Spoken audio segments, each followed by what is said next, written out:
Hi, my name is Jonathan Borges. I'm from Ibagué. I am 33 years old. I live with my parents and brother.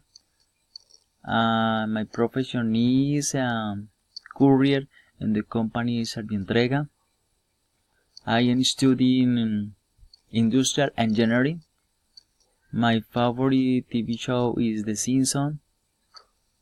My favorite sport is football.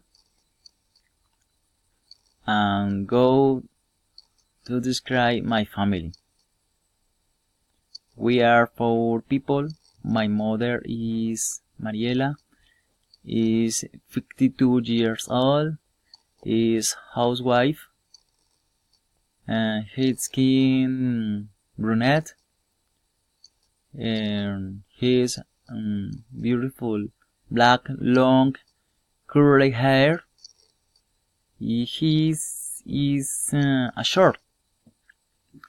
My father is Fermin. He is 88 years old.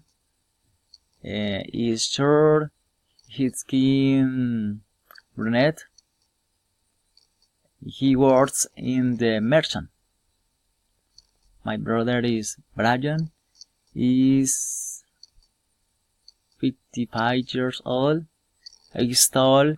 His skin white.